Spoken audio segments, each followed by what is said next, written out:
Hey, hey, hey, guess who's back? Look Good who's morning, back. everybody. Good morning. Good morning. Yes, he's back. Hey, Dr. Joe, how goes it? It goes really well. I mean, I feel like I can't remember the last time I did this. Was it like June? I think it was June, maybe July. I think it was, we're going to have a lot of questions today, but you know what? I got to tell you that, first of all, thanks to Reverend Charles and Dr. Laura and Oh, all yeah. the support staff. But, there's nothing like having the big guy back in the house again. I hope you don't mind it, the big guy. Well, yeah, and they did. They really did. They did a magnificent job. I didn't log in too much because I was on sabbatical, so I tried to stay away from logging in quite a bit and connecting. But every once in a while, I would pop in. I'd look and I'd go, oh, okay, it's 10 o'clock back home. I'm like, okay, let's just pop in for just a second, and I'd pop in. So no, Reverend Charles did a great job, and Dr. Laura and the Sensational Six are doing a magnificent job. So I'm really pleased with what's happened since I've been gone. It's been quite a journey. Yeah. Well, I'm excited to dive into that, but I just want to share one personal moment as we were filming for yesterday's service, because, we do that in advance, obviously, for safety. And as I was putting a mic on Dr. Joe, I was hit by something that in the, 6-7 years we've been doing this, that I'd never noticed before. And I said, Dr. Joe, and he looked at me and said, what? I said, you have a tan. He looked great. So obviously sabbatical had some nice benefits. And yeah, we spent the whole time in Florida. The majority of the time we spent it in Florida. That was kind of our plan. Our plan was to travel around a lot, but obviously due to COVID, we just found one location and locked it in. And it just so happened to be, near the beach, which is really lovely. And it's pretty. And I had, my memory of my time there. So. It's a great looking hat. Great looking hat.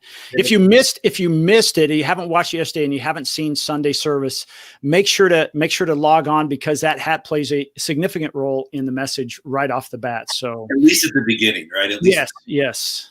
Hey, Dr. Joe. It's been really interesting. It's been interesting to be away for so long and to be disconnected. I mean, the staff made a real effort. I didn't get email. I didn't get any emails. I mean, they took me off the e-blast lists.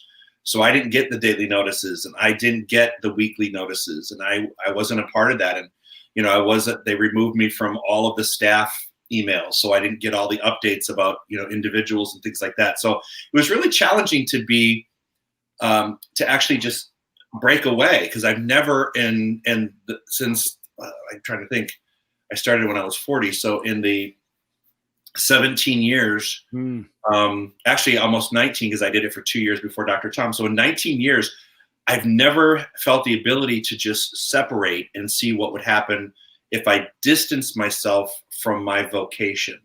Well, I was going to say, do me a favor. Take us back to that moment when you stepped on the plane and you were actually leaving the valley. Was it a sense of calm, or was it a fear? Was it terror? What was that like? Actually, it was excitement. There was no fear at all. The only thing that's different, and I mean, I think people who have watched before have listened to this, the fact that Trey is now on a 2-year leave of absence. So now he's on like this permanent vacation for 2 years, and he has nothing to do with Alaska Airlines. And so his mindset was totally different than mine. So it was just really interesting, because I'm like, he's going on vacation and I'm going, okay, this is my temporary window that I have to work with.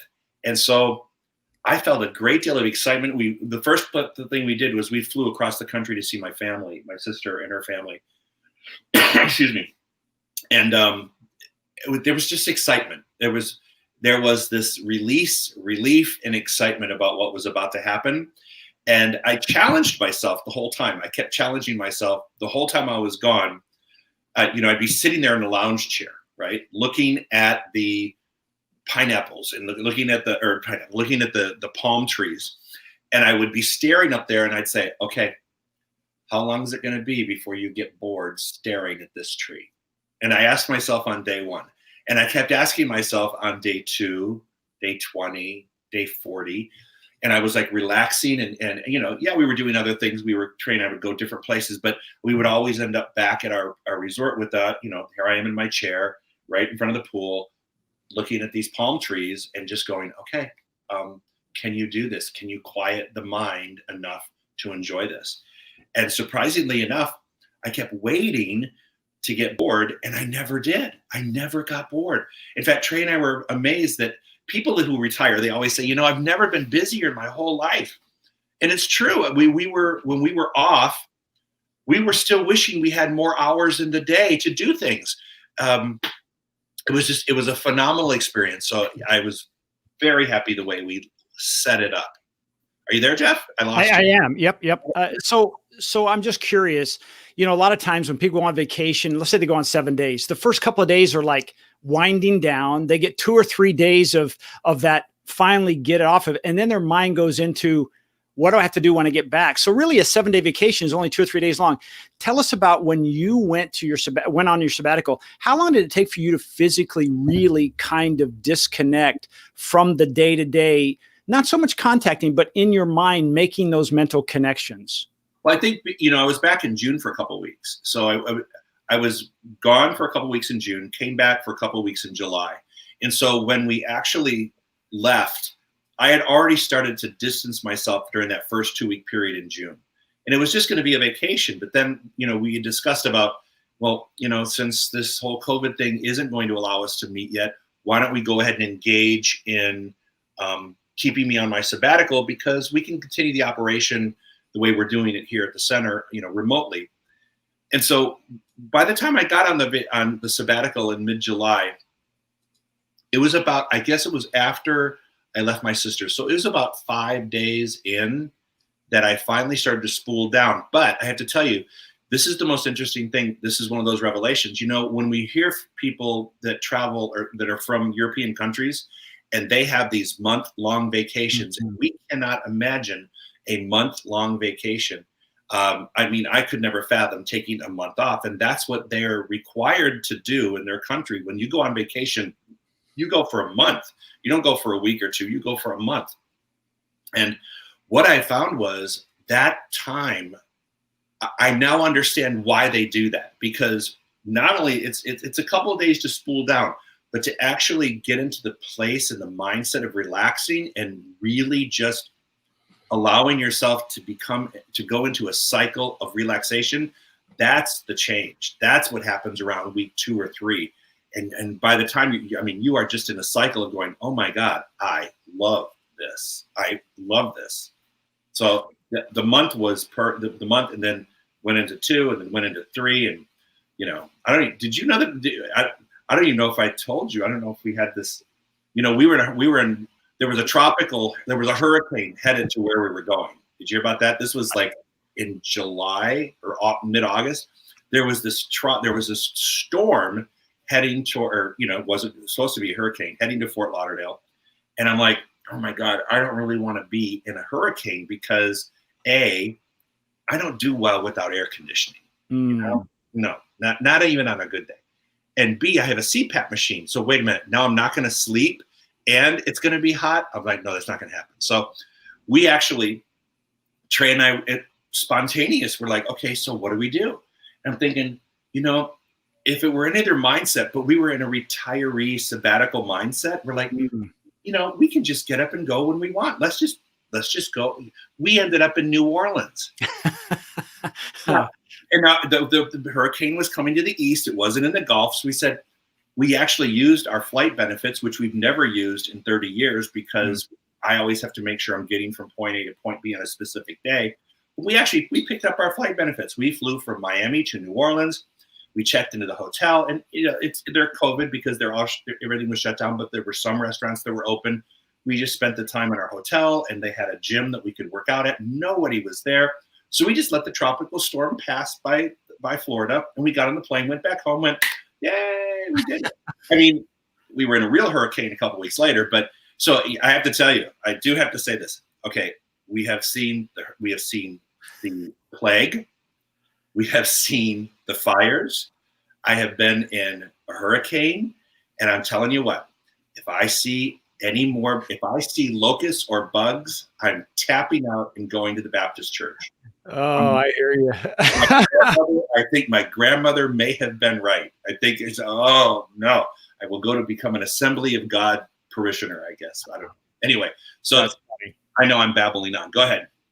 Hey, you know, Dr. Joe, there are a lot of folks watching us, and they're watching us live. And I just want to let you know to put your comments and the questions in, or your questions or your comments in the chat, whether it's on the website or you're watching us on Facebook or YouTube, wherever you're at today, just put it in there. We'll give it to Dr. Joe. In the meantime, I have a few probing questions for Dr. Joe. The first thing I think about is, Dr. Joe, you know, I can imagine sitting in the sanctuary. You're telling us to let the seat that we're sitting in, you know, support us, quiet our minds, and allow us to have that interface, if you will, with the universe. At what point did you kind of let the universe start having that connection, or did you? You know, I felt that the whole time when I finally made the decision to go, and I felt the support of the staff and everyone around me saying go, I kind of felt like I had already been supported in the seat. I think that already set up for me an opportunity to just say, okay, just be. And I tell you what, that is one of the biggest lessons I had a lot of times, was just be. Don't mortgage your future. Don't sit here and think about all the things that could happen or that might happen or the possibility. It takes true discipline, especially when you're not active in day-to-day work, right? When you're not occupied with a job and you have a lot of time just to think. One of the greatest challenges I had was to literally just be in that moment and not what I call futurize issues. And it's difficult because you're sitting around other people who are always talking about the political arena. They're talking about COVID. They're talking about just all the things that are happening, the civil unrest, all the things that are happening in the world. But it was literally just trying to stay in that moment and go, don't let this move you. Don't go in that place. So I felt comfortable as soon as I left. I didn't feel any discomfort, but the challenge that I had was remaining in that moment and not getting caught up in all the other things that were happening. It was interesting. I felt confident about leaving the center and letting it do what it was going to do. So I had no worries about the church, about the center. I had no worries about their concerns because I knew, you know, between Reverend Charles and Dr. Laura and Elizabeth and William, and you with the online stuff, I'm like, okay, everything is handled. Everything is handled. Our board of trustees is on board. Everything is fine. We're going to be fine. So that didn't weigh me down. But what did challenge me daily was to be in the moment. And it was a challenge for both Trey and I, because there were times when he would start, I could sense his energy was getting antsy or anxious. And I'm like, dude, you just have to just be. And if that means we're just sitting here on this couch, just being, then we just have to sit on this couch and be, and not project into this, whatever that is that we were talking about. Well, if I could, I'll peel that back a little bit, because I think that's one of those things, like everybody says, hey, just be calm. Like, excuse my expression. How the hell did that happen? How do we do that? Right. So I want to do me a favor, and let's go into the mind of Dr. Joe, because I know you're always busy. Yeah. And how do you do sitting on the couch and just being versus I have to be doing something? Is there an attachment to your self-worth, or, how do we do that? What's the formula that we could take away? The people that are listening and said, yeah, I feel like I got to be doing something all the time. Hello, me. And that I can just be. Okay. So first off, there's guilt involved. There's guilt involved. And the guilt has to do with the only thing I felt like I needed to do and I had to do each and every day was I had to exercise. I had to do something. I had to move my body, right? That's the only thing I felt pressure to do every day. So a typical day for us would be, we would sleep in, which we've never done before. We would sleep till like 9 o'clock, and we would leisurely go get a little bit of breakfast, and then boom, we hit the gym. And we would hit the gym for like an hour, hour and a half. And then I'm like, okay, that's the only thing in this day that I have to do. Now, we made a conscious effort, and and some people didn't like this, but we made a conscious effort not to pre-schedule things when we were on this vacation. We're so scheduled every day, every day, every day, every day. I mean, constantly. That's our life. We live on schedule. And so we made a commitment, and I especially made the commitment. I said, if someone wants to have dinner, we'll discuss it the day of dinner. I don't want to project out. I don't want to look out and have a week's worth of activities already planned. I want to look at a day, wake up and go, okay, after my exercise, what do I have on the agenda today? And then I would create it from there. Instead of trying to, live a scheduled life during this whole period, it was amazing not to have a rigid schedule. I went, when we're hungry, we'll eat. When we're thirsty, we'll drink. When we're tired, we'll sleep. When we want to go to the beach, we'll go to the beach. If we want to go here, we'll go there. Whatever it was, we would just slide into it. So the practice of being required us not to feel the obsession with this thing, not to feel the obsession with this, and also not to feel the obsession to fill every day out of the fear that you might get bored if you don't. Well, isn't that really the whole crux of things? Like, I'll just now project me into this is, we spent some time away while you were away, and I said that was a vacation, but literally I was working every day because I was still in that mindset, right? And you took it to the other side of that coin, if you will, and said, hey, I'm just going to live today. And if I feel like it, I'm going to do it. And if I don't feel like it, I'm not going to do it. What do you think that does to a person's mind and body? I'm not expecting you to be a psychiatrist or a doctor, even though you are Dr. Joe, a physical doctor, but what do you feel the benefits of those things were? Well, number one, probably people don't know this, but I've always had these stomach issues, this unpredictable stomach issues. And it was amazing that over that period of time, about, I want to say 6 weeks in, those totally disappeared. And I wasn't taking any more medications or any more, supplements or anything like that to regulate my intestinal tract. So that, I tell you what, it was a big thing. Obviously, I was carrying a lot of stress and that kind of stuff inside my body because my body was constantly reflecting that. So to me, that was one of the things that happened. I guess that was probably the biggest thing, is that physically I was no longer taking some of the supplements and things that I had taken to try to regulate things that became self-regulated when I finally let my guard down and said, okay, just be, Joe, just be, everything's going to be okay. So, I mean, yeah, there were moments when we had stress in our family, and it was interesting. There we go again. It was interesting that when stress in my family started kicking up, because keep in mind, I still had the family and, other things. Just one part of my life was on sabbatical, but the other parts were not. But when something stressful would kick up, I would feel it. I'm like, oh my God, there it is. But there was a conscious recognition of it because it didn't get lost in the overall aggregate stress of life. It didn't get lost in that. It actually was something that was separate and apart just for that situation. And then I recognized it and went, wow, how quick did my body react to that? And it was notable and it was obvious. And I went, wow, that's a real telltale for me. That was a real telltale. And when I came back in September, I came back for like 8 days in September, and it was a stressful time. I mean, my poor mom had to put her little dog, we had to let her go, and it was very stressful. And I immediately felt that angst and that energy and that vibration, which probably my talk this coming weekend is going to be about, what are we vibrating with right now?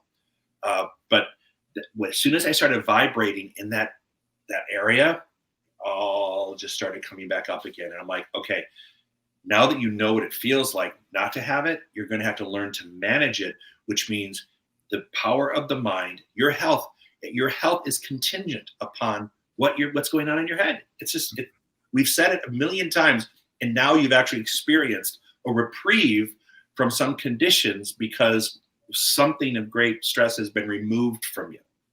So I don't know. I hope that kind of makes sense. It does. And I guess what I want to do is I want to see if that ties back into the fact when you tell us, or Reverend Charles or Dr. Laura, whoever's doing the meditation, they tell us just to set today, set everything aside and just be in that moment. That sounds like that's what you did during your sabbatical. And it had those long-term effects, not of just, hey, you're not taking those stomach drugs anymore, the things for your digestive system, but also that, and here's the big thing that I took as a takeaway is, and I think those people watching as well, is you now, because you are out of the craziness, or let's say out of your day-to-day and stepped aside, you recognize when it showed up and then you could manage it before we get into it. And it's just like, it's one thing coming after another. And you're like against the ropes, taking them and every once in a while jabbing.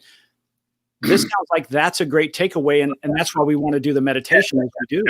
Not only you take that away, you go, okay, I recognize it. I don't want to be in this space longer than I have to be. So Joe, reset. You have to reset. Before, you wouldn't reset because you were going from one thing to the other. So you weren't resetting. You were just continuing to fill that bucket.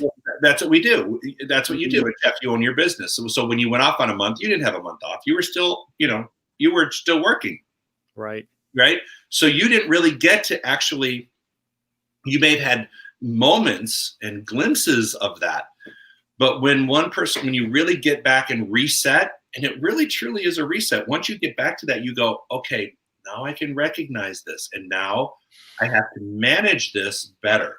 Because now that I know, before it was just a constant movement. And it's like, this is what life is. And we say that, it is what it is. This is what life is. And this is what life is all about. And this is, it's not easy, blah, blah, blah. We rationalize living at that vibration that can be destructive on the inside.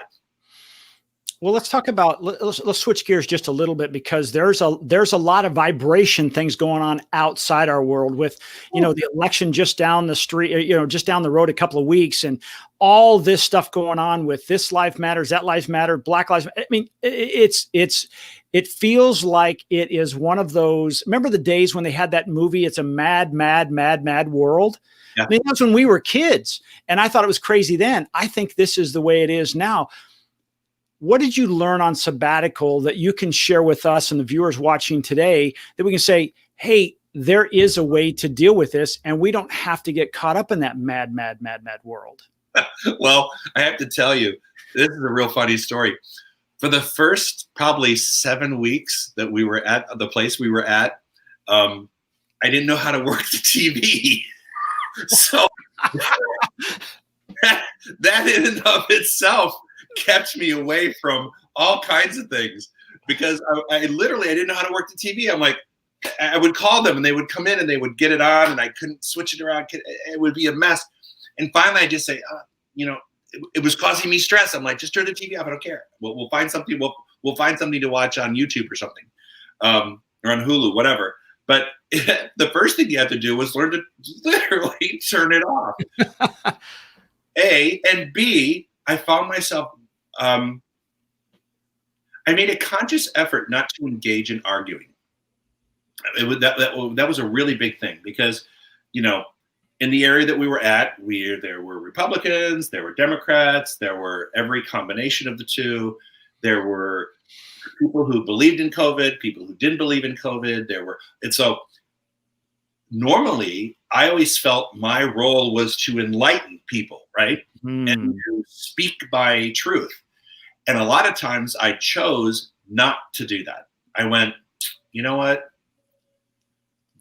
I know if I engage in this conversation, while maybe at some fiber of my being might feel okay about launching this kind of conversation or engaging in it, I would say to myself, do you really want to do that? Because you're sacrificing your peace of mind and your state of peace in this moment if you want to dive in. And what I have found is that people are not while people talk about being open to dialogue, they're really not. They want to be open to the dialogue that they want to have and the position they want to share with you, that they want you to take as your own. And if you don't, then it becomes heated and there's no resolution. What I have found is everything since the beginning of this year is circular. No matter when you have a conversation about, no matter what the topic is, no matter what it is, it could be the civil unrest, the Black Lives Matter, the Blue Lives Matter, the White Lives Matter, the Every Life Matters. It could be that conversation. It could be a political conversation. It could be the COVID conversation. Whatever it is, you start at one point and you go all the way around and you argue, debate, and then you end up right where you were when you started the conversation. Because all of this stuff is changing. It's not like you can paint a room a different color in a matter of hours. The things we're dealing with are these long-term, overarching issues of energy and everything else that's playing out in this physical earth plane. And we're all wanting to treat it like, oh, I can just paint over this quickly and there's an answer to it and be done with it. And that doesn't exist. That doesn't exist. And I think when you find the only thing that exists is my ability to literally control my participation in the level of discourse. And am I willing to go out there and do that? There are times when I did, but I found that whenever I did, I wasn't changing anyone else's mind. I wasn't moving them off their position. I was just stating my position and then wondering how they could believe in their position. So again, we'd go full circle, and at the very end, we'd all walk out, but we'd be upset and angry, or the energy level, our energy would just be off because everything was confrontational. You go out for a dinner, and next thing you know, you're like, oh, I got to get out of here, Well, it sounds like this that you described, that it is no longer communication, it's convincing, or it's coercive. It's, I think back in the day, there was, how to win friends and influence people. One of the key messages was to listen and find commonality. Yeah. And it sounds like communication is not defined that way anymore. And it sounds like how can we get back to that, Dr. Joe? How can you, through your messaging, through us listening, how can we get back to that? So you and I can have a conversation, even if we're on opposite sides, we can find some common ground, love each other, and move on, not destroy each other's property.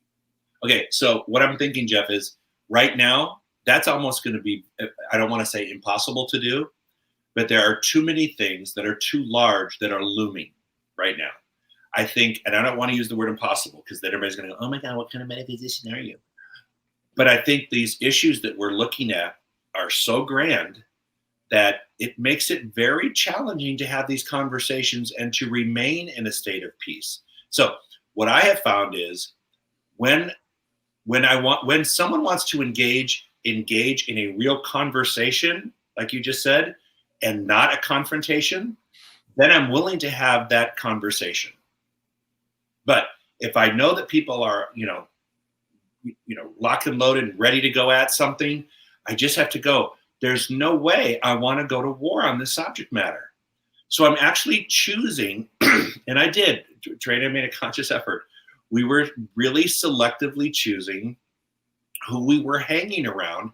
And it's not that we were hanging around people of like mind, not at all. There were people that were very different, but we all made an agreement that we weren't going to engage in that level of anger and frustration, because they felt it on their side, I felt it on my side, and we weren't going to come to that place yet because too many moving parts have yet to keep moving for a while until we get to the place where we can have different conversations.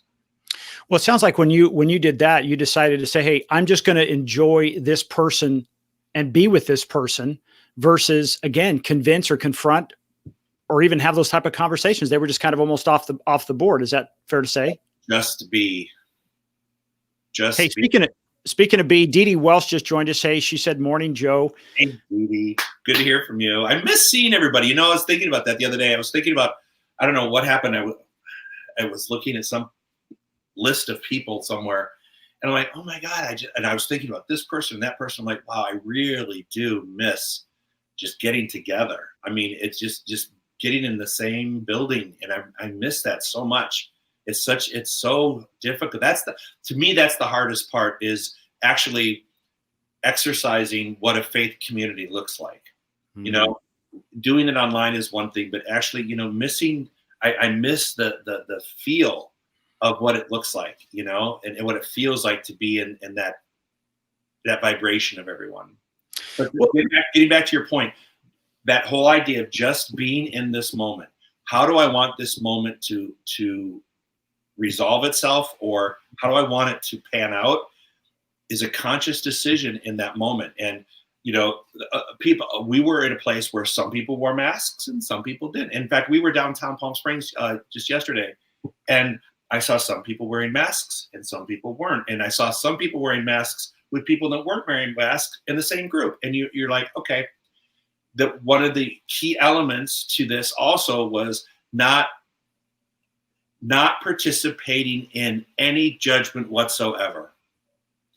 Whether I agree or disagree, whether a scientist or whether a politician or whether a preacher, it got to the point where I'm like, okay, I am so sick and tired of standing in judgment of other people and what they're saying and doing.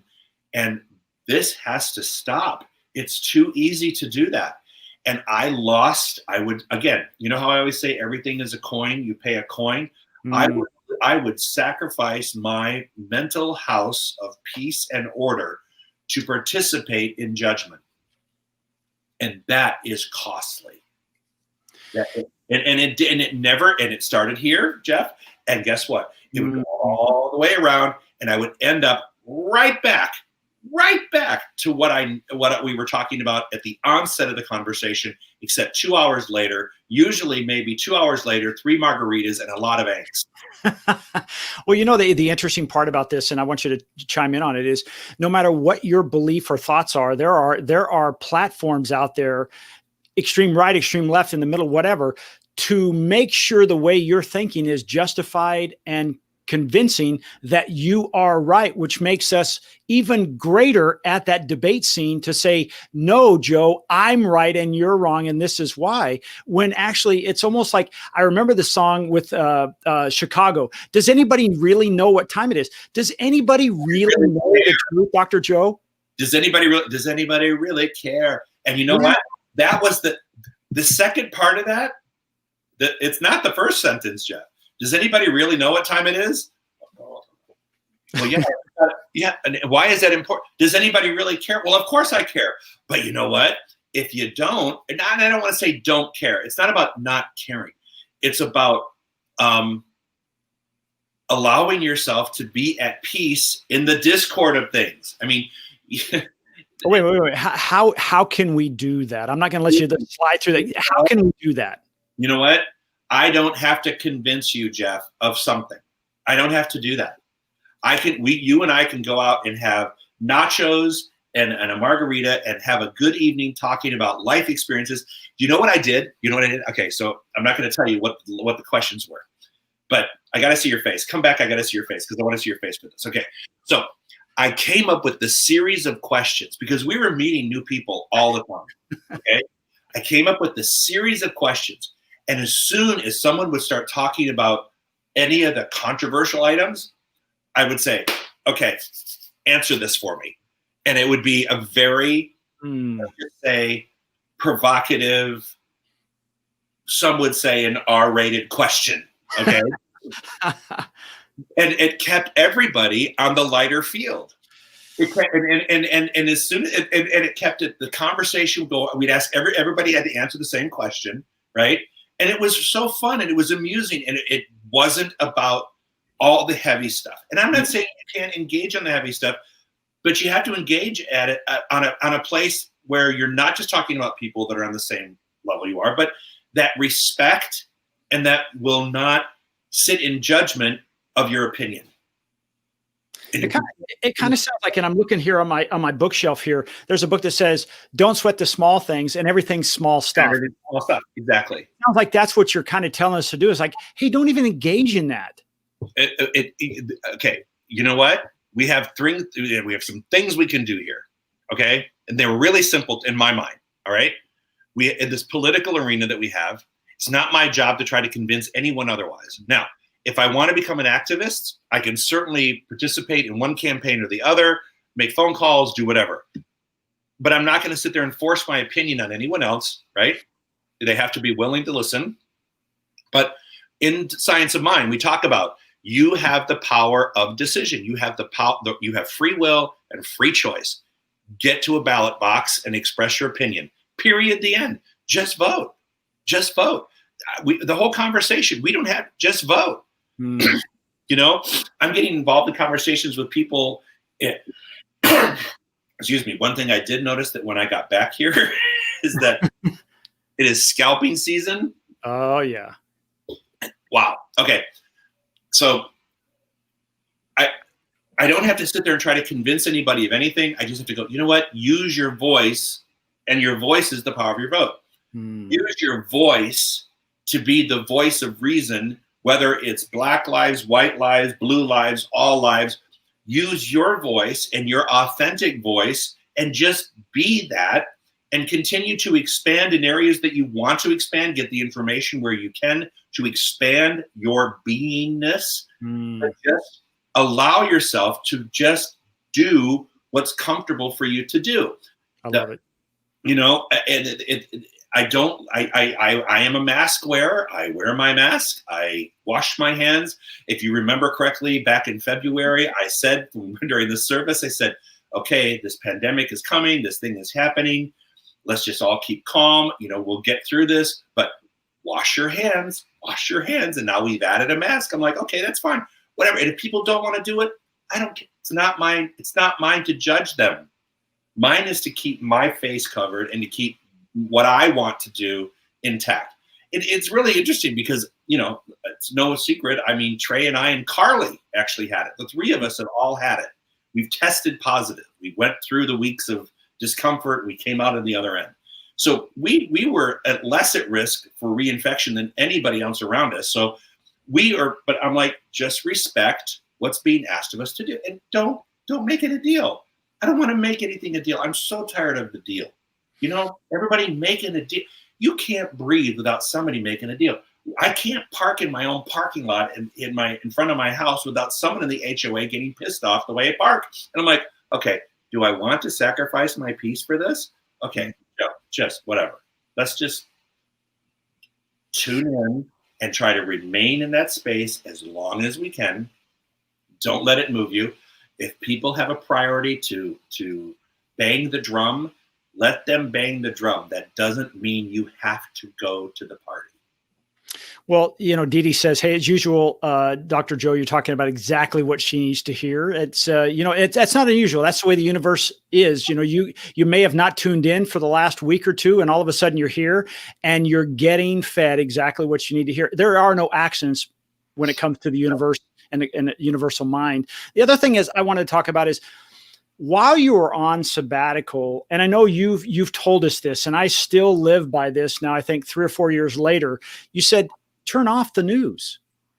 It's almost like if it's almost like me, if I ate even as good as they are, McDonald's fries every day, it would have a negative effect on my body and my health. Yeah. News has been the same way. So how do we do that? Do we turn that off, but without feeling like we stick our head in the sand? Or is you know what? I got the news. I didn't watch a newscast, but I got the news. I got what I felt like I needed to know. I knew when a hurricane was coming. Yeah. You know, I mean, I got that. I knew when, you know, Ruth Ginsburg, when she made her transition, I knew, you know, I know what's going on in the political arena. But then again, we're back to the politics of things. I know what I need to know, but I don't dive into, I guess I should say this. I hit it on the surface. It's like, okay, I got what I need to know. If I want to go deeper, I can. Many times I don't, because I find the whole thing to be somewhat disturbing. right? So I don't dive in too deep. I go, okay, you know what? This is happening out there in the world. And what's interesting is Trey's doing the same thing, except he's not even skimming the surface. And he's like, what do you mean this is going on? I'm like, oh my God, don't you read anything? And then we had this conversation. I'm like, oh my God, I can't believe you don't know this.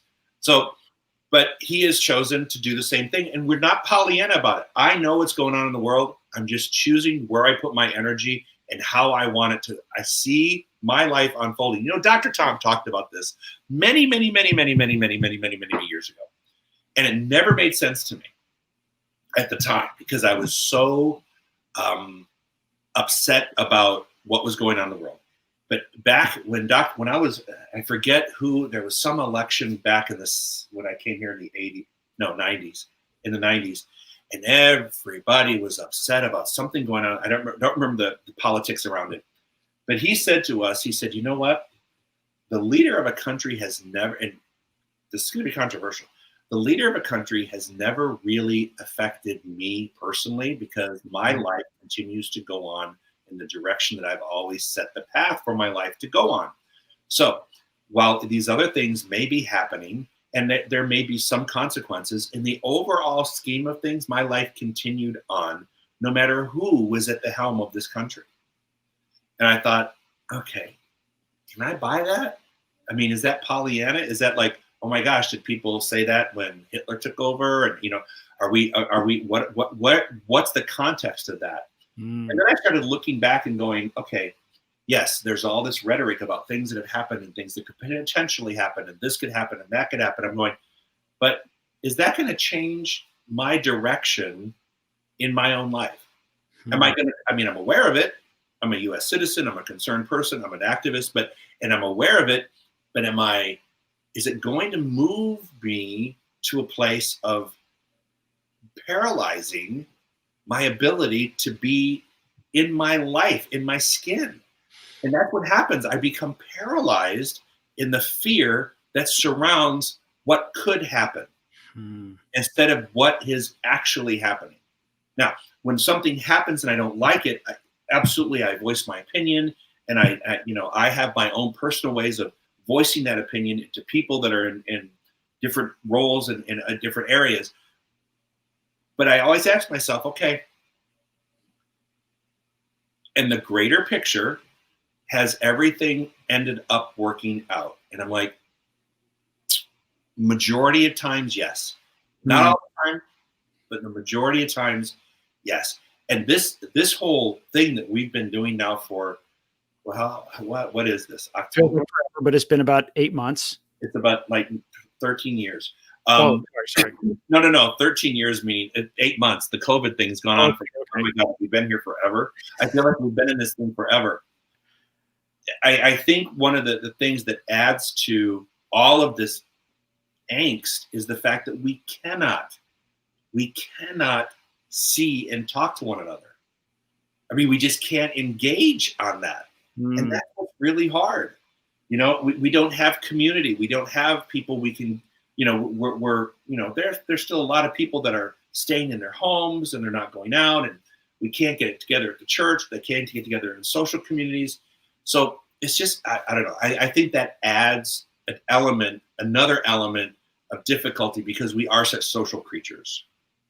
Well, I want to take a second and just kind of recap. And again, people are coming in and out. I just want to let you know today is a live show with Dr. Joe. He just got back from sabbatical after being gone, which seems like forever. He's back, and we're just kind of going through some Q&A with him. And it's a live show. We appreciate you, and we invite you to put your questions and comments in, whether you're Facebook, you're on YouTube, or you're on the website, and we'll feed those into Dr. Joe. In the meantime, we're talking about, hey, what did he learn while he was on sabbatical? And the first thing was just be in the now. We talked about how to do that.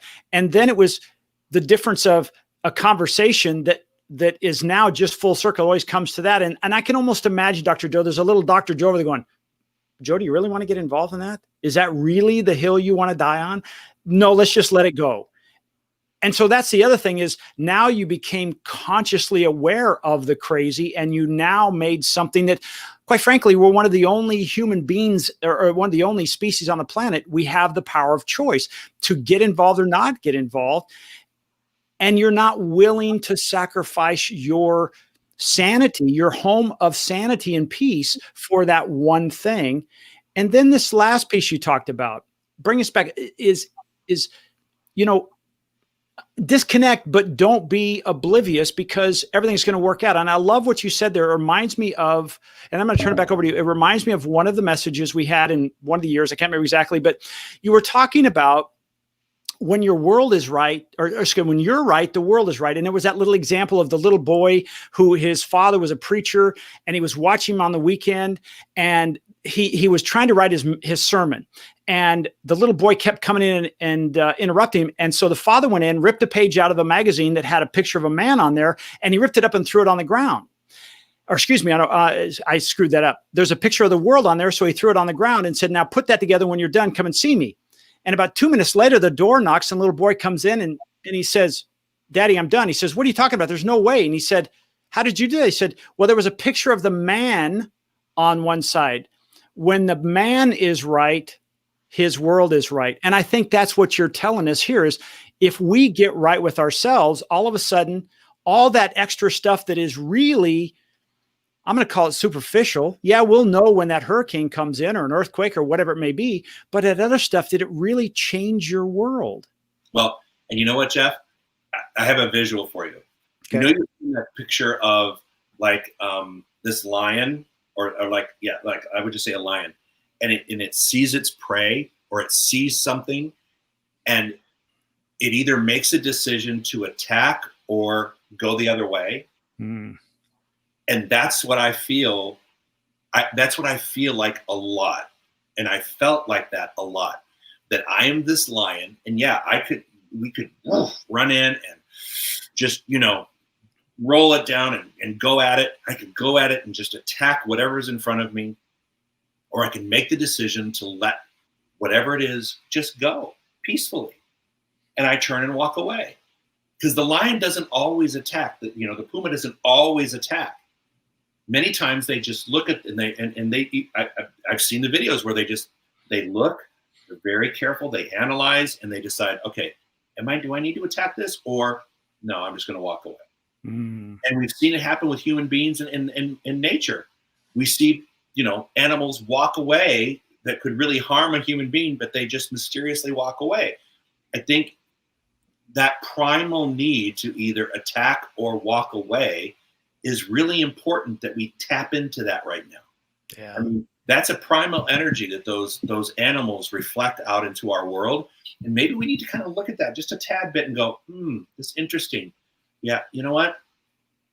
I think this is I don't need to attack this. Now, there are times in my life, I want to say this.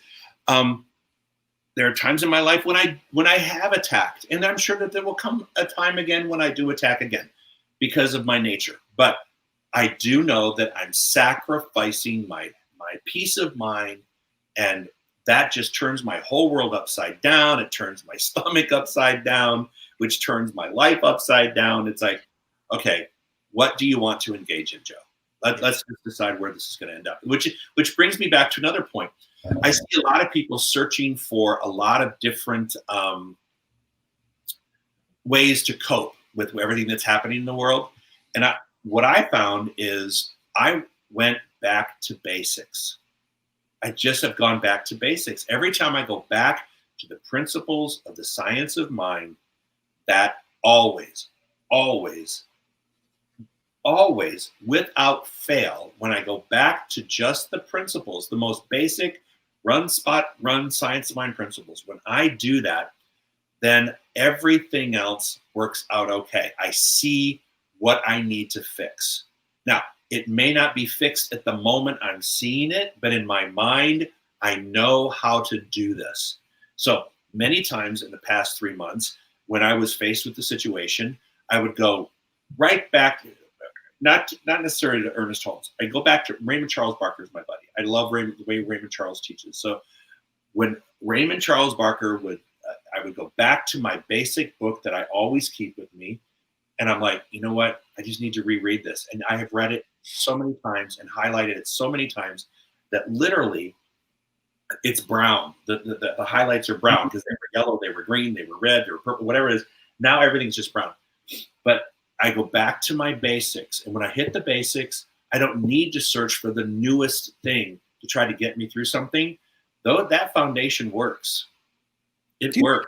Do you think, as you say that, it reminds me of being an athlete growing up and whatever. It was always at the beginning of a season, whether it was baseball, basketball, football, it didn't make any difference. Let's get back to the fundamentals. Make your fundamentals sound, and then in almost any condition, you're ready to handle it. And that sounds like that's what you're saying. Exactly what I'm saying. When we know the fundamentals, when we practice the principles. I mean, I understand, and there's a need to expand consciousness and to venture into new places of awareness. But I also know that when you go back to the basics are like math. 1 + 1 is 2. When you go back to the basic principles and you exercise those things will yield for you a peaceful, successful life, which is exactly what, I think starting next week, I want to start talking about that again. I just want to go back into, we're pre-election, post-election. We're in the middle of COVID, stage 1, stage whatever it is. We're in the middle of all the civil unrest. We're in the middle of just all of this stuff, right? So when things are the most chaotic is when you need to go back to its core. When the body is done, you've heard me give this example. When the physical body, our human body, is dunked into sub-zero water, like freezing water, all of your blood rushes to the heart, the core area. That's why we get hypothermia and the limbs start to give away first. It's because all of the blood goes right back to the core to try to keep the most important part moving.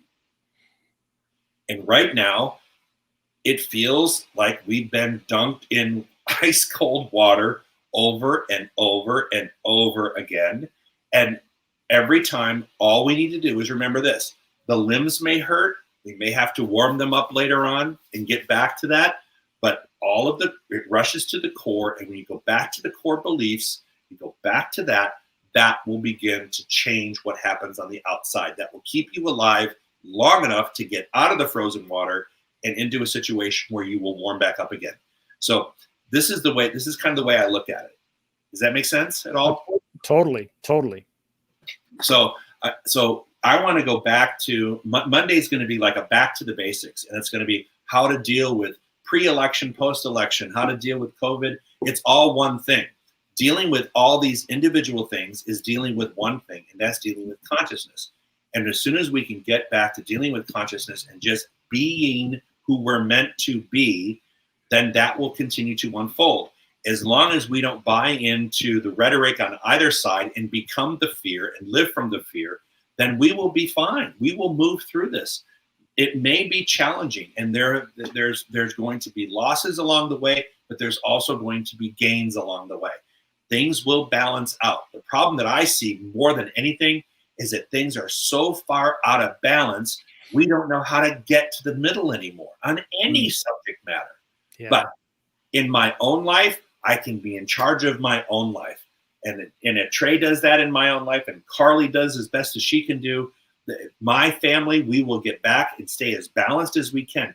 If I can maintain balance in my home and people commit to balance in their homes, we can make a shift, right?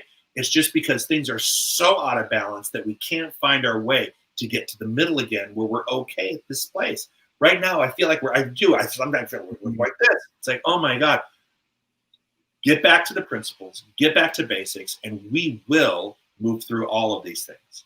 Dr. Joe, I think about this, and for those of you who don't know, my previous life, I was a golf professional, taught golf a lot. And, one of the things we did is exactly what you're talking about is I could always tell when a student had come to me and they'd been taught by somebody who was trying to fix the effects of what they were doing. And I always thought, hey, there always was one core cause. And if I could go right to that cause, the effects went away. Yep. And it sounds like that's the journey you want to take us on is let's get back to the cause that gets us the results we want. And all those effects will start melting away versus we have to go out and challenge every one of those effects. Am I reading that correctly? I want to go back to that capital E, capital R-E, capital M-I-N-D. We need to remind ourselves. We need to remind ourselves. we've slacked up. We become slack in our We're approach. slackers.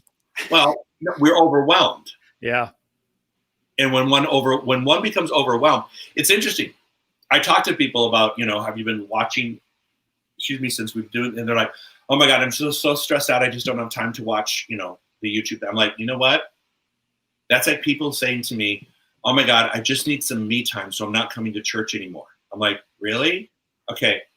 You need church more than you need anything when you're talking like that. It's like people think that this is the thing you can give up when this is the thing that you need to remind yourself that you need more of all the time. Wow. All the time. Perfect. Well, So Dr. Joe, we need to go ahead. No, it's okay. We need to just stay and remind. Capital R-E, capital M. Remind. I love it. Well, I can't wait for you to start. I know that we had some things potentially planned today. I just want to thank you for coming back on, getting this Monday kicked off properly, and really bringing us up to speed of, hey, not only is he back, but he has. I told my wife Carmen when I came home, I said, the other day when I filmed, I said, Dr. Joe seemed to have a different perspective on things, and it was just like there was this calm that. In the time that I've known you, there have been bits and spurts of it, but it was almost like it was infallible. There was this calm that, like, if there was a storm, you're the eye I want to stand in. And I just want to say thank you. And again, total respect to the staff at CSL, because our goal is, hey, now how can we extract that? And today that was the goal, is to, hey, how can we extract some of that stuff that you experience that we can start putting in everyday life and start getting back to basics. And I can't wait to get started next week. What time are we going to do this next week? 10 o'clock. 10 Same o'clock. time every day, Monday. But let me finish by one thing. Yes, go ahead, please. So we were in Cancun when Hurricane Delta was approaching Cancun. And we were literally, when we went to bed that night, we had to go into a shelter. And when we went to bed that night, the forecast was, you are right in the middle of the cone on a hurricane category 4 headed straight to you. That's when we went to bed. That's what we thought, that we are going to be in a hurricane category 4 heading straight for us. And so it was incredible, because the people we were with, we were like, there was a large group of us, but there wasn't this panic. It was like, okay, you know what? This is going to be okay. And anything and everything will change. But when we turned the lights off to go to bed, when they turn the lights off in that shelter, and everybody's like, okay, it's time for us to go to bed. And it's like, it's going to hit at 3 o'clock in the morning. The power's going to go off. When they told us that, I'm thinking, okay, Hurricane 4, that's category 4. That's pretty big. That's pretty big. And here we are. We could lose power for several days, and Wi-Fi, and our ability to communicate with the outside world, and things could be a mess. It could be flooded, and the storm surge. All of this stuff kept racing through my head. And then at the end of just before I went to bed, I'm like, or everything's going to be okay, Joe. This hurricane could pass over us in many different ways, shapes, and forms. And you know what? True story. Ready? We went to bed. Category 4 headed right to us. And in the middle of the night, it veered 20 miles north and diminished down to a category 2 and became like this category 2 hurricane, which still is strong, but it went right over us. And by 11 o'clock the next morning, it was as if it never happened. Wow. And so I sat there going, okay, you know what? The mindset was, here comes a category 4. When I go to bed, this is a category 4. I could wake up and be running because the storm surge could go up to 12 feet and we'd be drowning, right? And I'm thinking that could happen. And there was, Trey and I were having conversations. We had conversations with Carly. Carly, you need to know where our living trust is. Here's the safety deposit box key. And, we had these conversations. We had a communication tree with my family saying, okay, if we don't communicate, this is the plan. So we went to bed prepared for what could be, but we also I also went, you know what? I went right to sleep. I thought, you know what? Universe, take care of this. And it diminished and it shrunk in size and flew right over us. Now, I'm sure people get hit with category 4s and people get hit with category 5s, and they do move your world. But at the end of the day, I look and I go, okay, how can I handle this mentally? And it was to go back to the basics, to believe that I know that everything is going to unfold for some higher and greater good, and that I'm just going to be a participant in this vibration and energy that's moving through. And it passed through. It passed over and passed through. So, well, the whole thing about CSL is it's a new thought, but for a lot of people, including myself at times, the new thought is basics. Just get back to the fundamentals, get back to the basics. And we have a question here. What is the title and author of your go-to book that is your basics? Somebody asked that. We want to make sure to put that in the chat. Science of Successful Living by Raymond Charles Barker. Science of Successful Living by Raymond. You've heard it for decades from me. He starts off the book by saying, power is not in what you do, what you won, nor in the health of your body. Power is in the use of your mind and your emotions. That's how he starts the book off. Power is in the use of your mind and your emotions, because from there, all the physical things unfold. All of the business things unfold. Every part of it. I love it. Well, Dr. Joe, thank you. Thank you so much. I really, here we are, we're at the top of the hour again, and welcome back. And any last thoughts before we sign off today? I just want to say thank you for all that you do, Jeff, and you and your staff, because if it weren't for Swing Point, I got it right, Swing Point Media, if it weren't for Swing Point Media, we wouldn't be able to have the reach into the community and the world that we do. So we are so very grateful. And we, again, like we tell everybody, please continue to support our center. Truth be told, we're down about $62,000 for this year in terms of Sunday donations. So we would love to come out this year and be at least even, if not a little positive. So we welcome those people who are watching to continue to support us generously and consistently. And I thank you for those that have been doing that. Thank you very much. And thank you to my staff. You guys did a great job. And thank you to all of you tuning in. Let's just go back to the basics. We're going to go back to the basics. It's Boot Camp 101, Spiritual Boot Camp. That's where we're headed. I love it. Give us a little teaser for next week. Give us just one little appetizer before you go of what we can learn next week.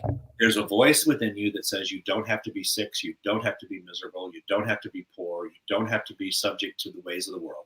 There is a voice within you that is stronger and more powerful than any external voice or appearance of situation. There is something within you that is always stronger than the condition. And when one can tap into that stronger voice and begin to live from that voice, hear that voice, and remind themselves that that voice exists amidst all the other people telling them that other voices are louder than what can happen on the inside. If you can focus on that and ignore and put into place all these other situations, you can focus on that inner voice that is telling you that you don't have to be this way, that your life is meant to be another way. And it's meant to be happy and prosperous and healthy and harmonious. When you can tap into that voice, the conditions of the world are what they are, but the way you deal with them is how you deal with that inner voice and the conversation you're having with that inner voice. And that's how it unfolds in your experience.